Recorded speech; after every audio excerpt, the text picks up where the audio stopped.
расскажи, для тебя с чего началась фотография? Да, Андрюш, привет. Слушай, ну это длинная история. Вообще у меня папа фотограф. Вот. На днях мы отметим его 75-летие. Вот. И, ну, это он.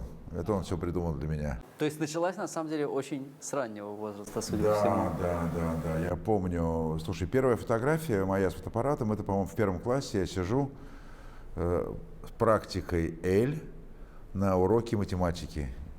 А вот в какой момент ты понял, что ты как-то с помощью этого хочешь что-то выражать, что-то рассказывать, как-то коммуницировать с людьми, а может быть даже снимать какие-то целостные истории? Вот когда это все происходить начало в тебе? Да, это хороший вопрос. Это такое приобретенное знание, я бы сказал. Это все было интуитивно. Вот. Ну, конечно, я в школе, поскольку я был сын фотографа, я был фотографом, и я снимал все школьные вечеринки, какие-то походы к памятнику Вечному солдату. Куда-то мы ездили на какие-то, значит, там с группой школьников, там, в Брестскую крепость, я помню. И я все это фотографировал там на свой ФЭТ, и выпускали стенгазеты. Вот. Это были первые опыты. Вот. Ну, потом шли годы. Я хотел работать помощником машиниста в депо «Планерное». Так, И удалось? Не получилось. Вот. Мои командировки предполагались на Октябрьское поле. Это станция метро. Вот. Ну, я все это рассказал родителям. Я был под влиянием некого молодого человека, который был старше меня лет на 10, и он был помощником машиниста. И мне казалось, что помощник машиниста это то, что мне нужно. Ну, командировки, рельсы, железная дорога. Ну, я все это сказал папе. Он сказал, да, это круто быть помощником машиниста. Но у меня есть друг, оператор, Александр Башко. Может быть, он возьмет тебя в ассистенты. Ну и меня взяли. То Как есть это ты часто расстался бывает. с мечтой и неожиданно... Я расстался с мечтой, да, и ушел в какое-то совершенно новое для меня пространство. Я поступил в АВГИК, меня оттуда выгоняли, это была длинная история. Я, по-моему, самый долгоиграющий студент в истории ВГИКа. Вот. Ну, в общем, короче говоря, я ушел в кино. Ну, То есть движущаяся картинка. Движущаяся картинка, да. И как ты вот все это пережил? От статичной картинки к движущейся. Что ты испытывал? И почему ты потом все-таки вернулся к статике? Почему ты вернулся к фотографии? Главная проблема была с горизонтальным и вертикалью. Потому что в кино нет вертикальных картинок. Все понятно. А ты без нее не мог жить, без вертикали? Ты знаешь, я даже пытался какую-то курсовую защищать вертикальными фотографиями. Я тогда не понял, что в кино нет вертикальных, и мне просто пригвоздили. Сказали, это нечестно, так не бывает. Ну, так получилось, что как бы вот моя карьера в кино пришлась на середину 90-х, когда кино не снималось. В тот момент у меня даже была какая-то продакшн-компания, мы даже снимали какие-то рекламные ролики, я даже как бы был каким-то начальником, у меня был мой как бы мой сопродюсер, у нас был один стол на двоих и одна секретарша на двоих. Вот. Ну, мы даже заработали какие-то деньги, вот. Но потом я просто понял, что кино нет, оно закончилось. Вот. А содержать офис и заниматься кино очень дорого. И я понял, что единственная возможность для меня это уйти в фотографию. Там ничего не нужно, там не нужны такие деньги, там не нужна секретарша, не нужен продюсер, никто не нужен. Просто нужен фотоаппарат у меня был, мне папа подарил. А стол тоже, в общем, можно без стола Ну, можно без стола, ничего не нужно, да. Вот. И я уехал в Лондон тогда, я помню, и там жил несколько месяцев. Вот. И с тех пор, собственно, я решил, что я буду заниматься фотографией. И если вернуться к историям, то в какой момент ты понял, что ты хочешь что-то рассказывать? Слушай, я просто помню твои работы довольно ранние, да. поскольку мы с тобой знакомы давно. Очень. И я помню, что в какой-то период ты там бродил по улицам, ловил блики света, да. прохожих. Фотография была построена на случайности, да. и чувстве, которые вот пересекались в определенной точке. Да. Вот случайности чувства, раз, хоп, и Да, кадр, да? да. И это был Ярошенко. Да, все верно. А потом мы познакомились с другим Ярошенко. Он снимал какие-то истории, которые можно назвать проектными, можно назвать просто историями. Да. И это была какая-то другая деятельность. Вот мне интересно для тебя, как ты изнутри сам видишь вот это развитие, с чего все начиналось, как оно продолжалось, почему изменялось в определенный момент, что для тебя было важным на разных этапах. Вот расскажи про это немного. Очень интересный вопрос, Андрей, спасибо. Слушай, ну это тоже длинная история, ей, наверное, лет 15, я так думаю. А ты по частям? Может 20. Ну, как бы это такое, это все было степ-бай-степ. Как бы каждый начинающий фотограф, он боится фотографировать. И самый главный испуг – это люди. Ты боишься людей. Поэтому ты стараешься их избегать. Ну, по крайней мере, это был мой опыт. Вот. Для меня люди были такими как бы элементами фотографии, как лавочка, как дерево. Ну, просто элемент композиции, который я раскладывал там, ну, там, где мне нужно в кадре, чтобы они желательно в находились. виде теней. Да. Очень мне были важны тени, длинные тени. Ну, в общем, сейчас мне немного или очень неинтересно как бы говорить про свою там начальную фотографию, но это был важный опыт, через который следовало пройти. Вот это была такая немножко аутичная фотография, которая, как я сейчас понимаю, она свойственна многим начинающим людям, потому что, ну это страшно. Это страшно. По-настоящему страшно. Как бы подойти к человеку, поднять этот аппарат, Если навести на... затронул эту тему, расскажи, в какой момент этот страх прошел или трансформировался, или ты предпринимал для этого какие-то усилия, или это просто вот работал, а потом раз смотришь, а страха уже нет. Как это для тебя лично складывалось? Ух ты! Ну, если что затронул. Слушай, я даже не знаю, я сейчас попробую симпровизировать. Но это была какая-то такая, это была история длиной в десятилетия. Я как бы приближался к человеку.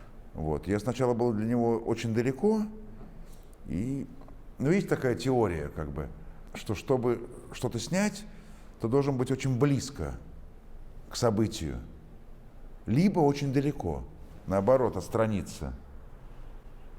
Ну вот я начинал со второго. Я как бы всегда был отстраненным очень далеко, а потом мне захотелось подойти поближе. Ну, как-то...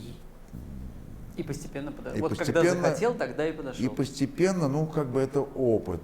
Это опыт, это годы проб и ошибок. А вот скажи тогда, для тебя во всем этом процессе что было важным и что сейчас остается самым важным? Вот в фотографии как процессе, то есть вот что, ради чего, почему ты этим занимаешься? Почему вот этот контакт, почему эти люди важны для тебя? Что они тебе дают? Что дает контакт с этими людьми? Что это за опыт, какого он рода? Вот что, может быть, что-то это развивает в тебе, может быть, просто это как-то тебя бередит, адреналин это для тебя, или это философия, или что это такое вообще? Слушай, я боюсь показаться циничным, но сейчас вот уже, так сказать, с возрастом, я научился это препарировать. Я научился собирать эти образы, как мне кажется, и получать то, что мне нужно в очень концентрированном виде. Я знаю, как мне кажется, от кого я могу что получить довольно быстро. То есть я научился анализировать людей, ситуации, в которых я окажусь. Хорошо. За что я люблю профессию фотографа, как бы ты никогда не знаешь, где ты окажешься сегодня или завтра. Сегодня-то я не знаю, в каком-нибудь, не знаю, хосписе, например, или, не знаю, в Большом театре, а завтра ты там в банке, послезавтра ты в шахте, а потом на ледоколе. Как бы в этом прелесть. И ничего не повторяется. Но с годами, с опытом, со снятыми вот этими кадрами, с кликами, ты начинаешь в этом разбираться. А вот тогда скажи, пожалуйста, для Григория Ярошенко, какой кадр удачный? Ты знаешь, сейчас мне кажется, что она должна отражать время. Время и место. Ну вот мы же сейчас смотрим там фотографии Картье-Брессона. Да, мы там говорим, какая прекрасная композиция. Ну, как бы это сейчас такое уже немножко общее место. Как бы все уже научились снимать как Картье-Брессон, но уже не нужно снимать как Картье-Брессон. Картье-Брессон уже все снял. Мы должны делать что-то другое. Мне кажется, что очень важно время. Мне кажется, важно отразить время. Вот эту минуту, этот момент этого человека, а для меня сейчас самое важное — это люди. Вот мне кажется, что нет ничего интереснее фотографии, чем человек. Погружаться в людей, в их истории, в их судьбы, в их какие-то, не знаю, драматические ситуации порой.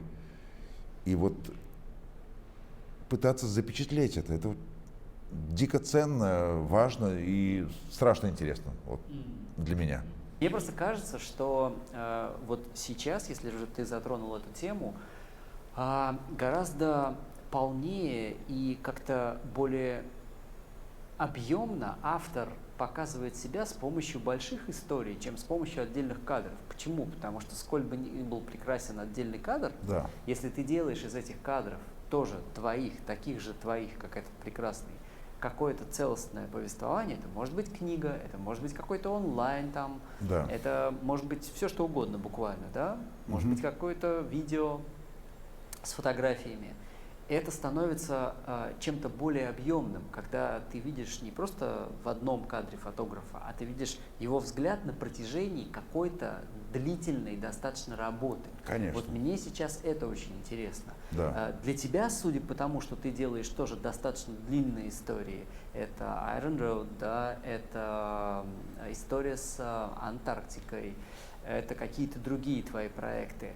Наверное, тоже это близко. Это так? Ты знаешь, я уже, наверное, лет 10 перестал снимать. Перестал снимать. Да. Ну, как бы, у меня был период, я носил с собой фотоаппарат всегда, он был в бардачке, в сумочке, в кармане. Но я снимаю лейками там уже лет 15, поэтому это несложно, она всегда у тебя в кармане, не занимает места, типа. Я перестал чувствовать ценность этих одиночных фотографий, я не понимаю, зачем они нужны. Я не снимаю, у меня был период, когда я занимался то, что, как бы, ну, стрит-фотографии, да, но сейчас, ну, уже давно, как бы, я потерял к этому интерес. Ну, как бы, зачем это делать все? Потом я просто никогда не найду эту фотографию. Ну, как мне ее пометить? Вот я сейчас снял, на тебе там прекрасный блик какой-то, там девушка прошла с красным зонтом, там юноша в желтом плаще. Но я ее просто не найду никогда, эту фотографию. Ну, либо я должен быть настолько сосредоточен на себе, что я должен все это затегивать. Ну, это тоже мне не интересно. Но мне интересно заниматься какими-то исследованиями, какими-то большими проектами. Ну, это, может быть, громко звучит, но мне интересна фотография как исследование, как способ что-то рассказать длиною больше, чем 1/125 секунды. Вот. В развитии, история в развитии каком-то. Ты упомянул немного, что ты снимаешь камерами Leica. Ты сказал, что достаточно долго уже. Сколько примерно? 12 лет. Угу. То есть, я правильно понимаю, что ты начал с пленочных? Да, конечно. И сейчас снимаешь цифровыми? О, это была вообще... Вот сейчас покажу. Да. Это очень интересная история. Ну, конечно, мы все начинаем с пленки. Там, моя первая камера была вообще FAT-2 и практика L. Вот. Потом папа там мне какой-то Nikon подарил, там, с объективами Sigma, это был вообще предел мечтаний. Вот. Ну, я снимал, наверное, на все камеры, какие есть на свете. Но очень важно найти какую-то... Ну, это как женщина почти. Это гармония. Вы должны как бы дышать вместе и понимать друг друга. Я не знаю. Ну, скажем, у меня были там масса романов с Хассельбладом, не знаю, с Релифлексом, там, с другими системами. И все они прекрасны, но как бы романа не случилось. Я в какой-то момент, ну, я не знаю, ну, мне кажется, это каждый фотограф молодой, которым я тоже когда-то был, ему всегда чего-то не хватает. Как я сейчас понимаю, ему не хватает просто знания А когда ты молодой, тебе не хватает оптики, не знаю, резкости, диафрагмы, ну чего-то еще, там, не знаю, размеров. В какой-то момент я решил, что там, я снимал Никона многие годы, и я решил, что там, вот мне Никон всем нравится, сейчас я куплю Hasselblad, и все будет резче. Я должен был предполагать, что Hasselblad не Никон, но нужно попробовать. Я попробовал и понял, это вообще совсем другое. Я не смог с этим всем смириться. Вот. А с Лейкой было очень смешно. Это было, наверное, середина 2000-х. Я познакомился с Гариком Пинхасовым в Париже. Вот. И чего-то мы там сидели в каком-то кафе, и я что-то ему тоже что-то плакал, что вот мне там вот что-то вот мне не нравится там мой фотоаппарат, вот я думаю про Лейку. Но это же так сложно переходить. Я уже к тому моменту перешел там 3 раза с одной системы на другую. А это годы. Это просто занимает годы и много денег. Вот. Он говорит, слушай, ну вот возьмите мою М6, попробуй. Если понравится, там, как бы, ну, примешь решение. И сегодня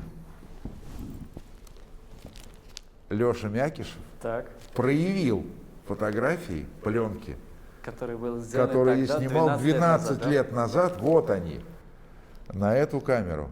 46 роликов. Я их увижу в первый раз. Класс. Но, что интересно, не проявляя пленок, я понял, что, блин, она мне нравится. У меня все получается. Это очень маленькое, очень комфортно. Тебя никто не боится. Я разработал легенду, которая отлично работает во всех странах мира. Я говорю, мой дедушка с войны принес эту камеру. Я только что нашел ее на антресолях и вот пробую. Это работает на службу безопасности президента Соединенных Штатов, на охранников Ярославского и Ленинградского вокзалов, на любые банковские секьюрити, на всех, 100%. Это идеально работает. Они все в это верят и позволяют тебе снимать. Скажи, если про твою фотографию как-то вот в 2 словах, то ты считаешь, что чем ты занимаешься в фотографии? Что ты делаешь? У меня есть такая формула, она даже не очень относится к моей фотографии, она относится в принципе к фотографии, но и я надеюсь, к моей тоже. Фотограф – это собиратель. Мы формируем воспоминания. От нас зависит, от меня конкретно, от тебя, что вспомнят после нас. Если я нажму и напечатаю, что важно, то именно эта фотография через 10, 20, 50, 100 лет, она кому-то что-то напомнит. Но у нас уникальная функция, именно функция, очень важная. От нас зависит, что от нас останется. То есть ты немного представляешь себе себя пилотом машины времени? Нет, я не пилот, я просто историограф. Я записываю на свою флешку, на свои негативы то, что вижу, то, что важно. Над чем ты работаешь сейчас? Что для тебя сейчас самое важное? Сейчас я работаю уже 2 года над проектом, посвященным Антарктике. Вот. Я надеюсь, что в следующем году выйдет книга и фильм. Вот. Последние там несколько лет мне стало интересно совмещать разные аудиовизуальные, скажем так, возможности и впечатления, да, потому что фотография это интересно, это здорово, но мне стало снова интересно видео, с которого я начинал когда-то там в 90-е годы, там, поступая в ВГИК. У меня сын закончил ВГИК сейчас, вот в прошлом году. Мы работаем вместе. Мой средний сын учится на звукорежиссера, и у нас просто реально крутая команда.